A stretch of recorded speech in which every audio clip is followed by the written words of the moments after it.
Fala galera, beleza? Léo Azevedo aqui do canal Papo de Vascaíno.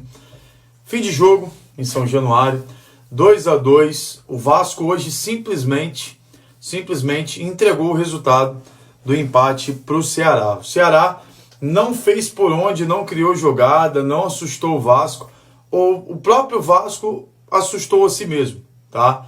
Primeiro gol, falha do Matheus Carvalho, num toque de bola ali, saindo jogando errado, chute no gol, bola rebatida, gol do Ceará. Segundo gol do Ceará, Vasco empata, depois o Vasco consegue virar a partida, e aí o jogador do Ceará é expulso, e o Condé coloca atacantes para frente para tentar empatar o jogo a todo custo, e eu não consigo entender porque que o Vasco recua dessa forma, instintivamente. O Vasco não continua pressionando para matar o jogo, né? E acha o segundo gol ali, consegue, né?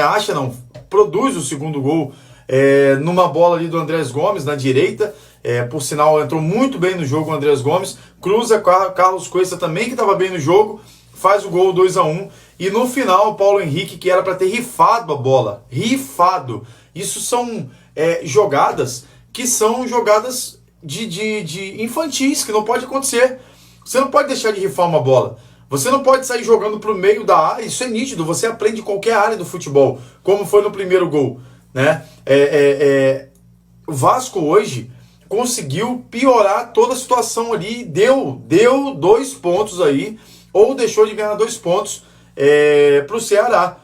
Podia ter encostado no Ceará, podia ter encostado no Fluminense com um jogo a menos, e o Vasco consegue piorar a situação dele dentro de casa, e aí a gente já vai para 4 meses sem ganhar dentro de São Januário. Próximo jogo do Vasco, dentro de São Januário, próximo jogo do Vasco é um clássico contra o Flamengo.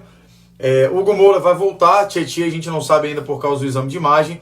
E uma coisa que me gera muita dúvida é por que o Diniz não tem trazido os meninos da base como o Helder para fazer essa parte de volante, já que a gente perdeu tanto volante? Por que entrou com o Lucas Oliveira? Por mais que ele tenha falado na entrevista coletiva que o Lucas Oliveira de origem ali joga como volante. O Paulinho entrou também hoje, depois de tanto tempo sem minutagem.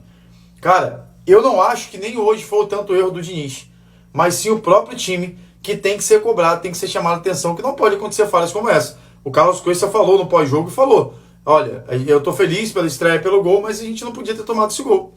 Infantilidade. Os 2 gols hoje do Ceará foram doados pelo Vasco aí ao Ceará. Infelizmente, 2-2 dentro de São Januário, e a gente continua a nossa briga aí para se afastar da zona de rebaixamento com uma sequência absurda em setembro.